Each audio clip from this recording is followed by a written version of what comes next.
कौशल्या के दो बेटे थे, राम और श्याम। कौशल्या के पति का अच्छा बिजनेस था और वो भी एक अच्छी गृहस्थ महिला थी। बेटे बड़े हुए और पिता के साथ बिजनेस करने लगे। लेकिन एक दिन, पिताजी मैं फैक्ट्री जा रहा हूँ। ठीक है बेटा, शाम को भी ले जा साथ।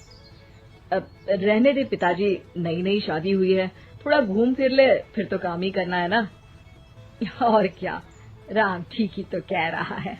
अब दोनों बेटों की शादी हो गई है, आप चिंता ना करें, दोनों समझदार हैं। कुछ दिनों तक तो घर में सब कुछ ठीक चलता है, लेकिन एक दिन श्याम और उसकी बीवी, माँ, पिताजी हमें हमारा हिस्सा दे दो, हम अलग रहेंगे। अरे नहीं नहीं, मैं ऐसा नहीं करूँगा। बड़ी मेहनत से मैंने ये बिजनेस खड़ा किया है, जीते जी तो मैं इसका बंटवारा बिल्कुल नहीं करूँगा। नहीं करूँगा? ये कैसी बात होती है पिताजी? क्या सारा जीवन में जॉइंट फैमिली में रहूंगी? अरे पर बेटा, हमारे घर में इतने नौकर चाकर हैं, न किसी चीज की पाबंदी है, फिर क्यों अलग होना चाहती हो? एक साथ जीवन कितना अच्छा लगता है।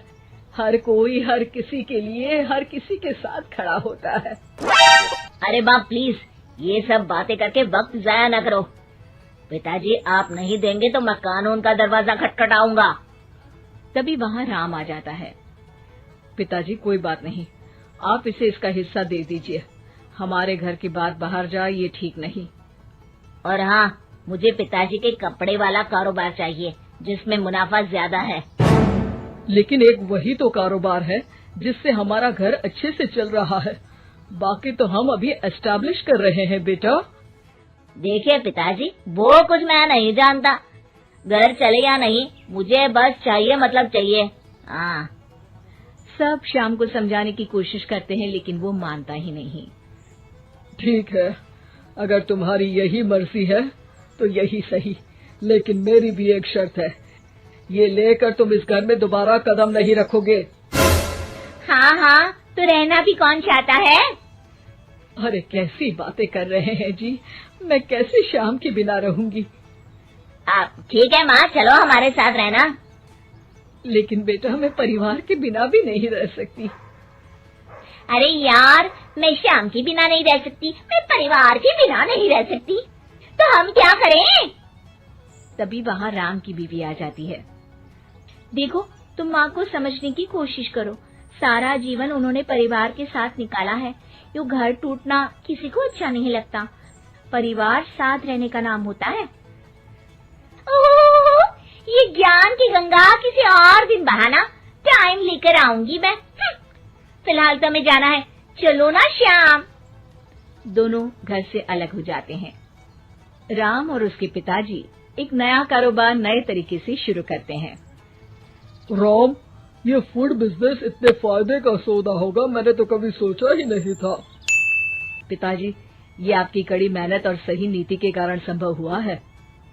घर के सारे एक साथ बैठकर खाना खा रहे होते हैं कि तभी आज श्याम की बहुत याद आ रही है।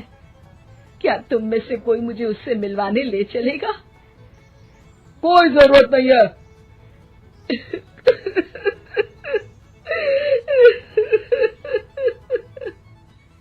कौशल्या रोने लगती है कि राम बोल पड़ता है। माँ रो मत, मैं आपको कल उसके घर ले चलूंगा। अगली शाम दोनों श्याम के घर जाते हैं, जहाँ श्याम की बीवी साड़ी नहीं बल्कि स्कर्ट पहनी होती है। साथ में उसका भाई और माँ भी होते हैं। अरे आप लोग आइए आइए, मेरी माँ और भाई भी आए हुए हैं यहाँ पर। अब श्याम कहाँ है, वो दिखाई नहीं दे रहा। श्याम को देखने के लिए आंखें तरस रही है। अरे माँ जी, वो ना आज थके हैं तो सो गए हैं। अरे ये तुम्हारे भाई के हाथ में हमारे बिजनेस की फाइल क्यों है? क्यों है मतलब? परिवार का है, काम तो संभाल रहे हैं। कौशल्या सीधे श्याम के कमरे में जाती है, पर ये क्या, हट्टा कट्टा मोटा श्याम, उसकी हालत तो खस्ता सी थी। कौशल्या श्याम को पकड़ लेती है।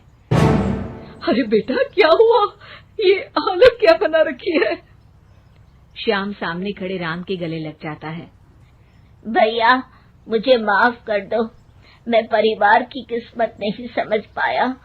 और आपके खिलाफ हो गया। अरे पर हुआ क्या है?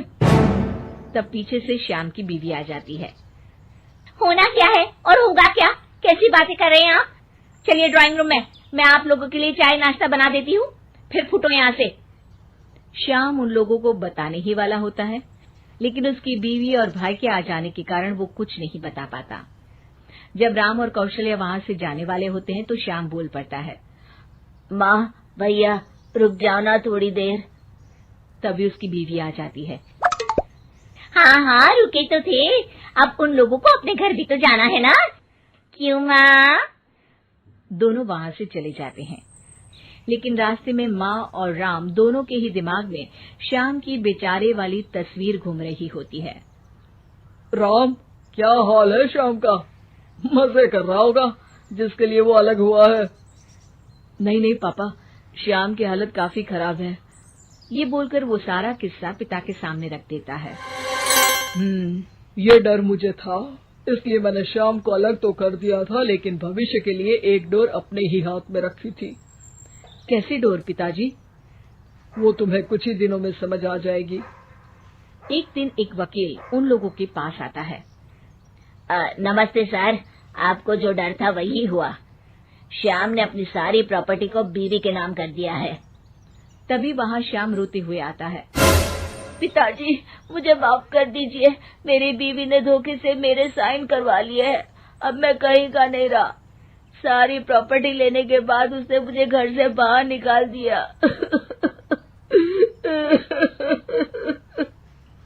कोई बात नहीं बेटा, तुझे अकल आ गई, यही बहुत है।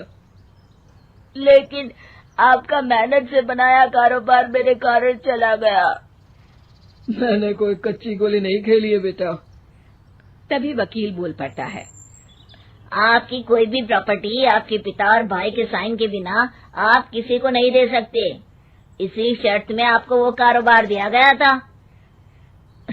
अरे वाह पिताजी, आप ग्रेट हो। वैसे भी इतनी मेहनत से खड़ा किया हुआ कारोबार मैं ऐसे ही किसी को थोड़ी ना दे सकता था।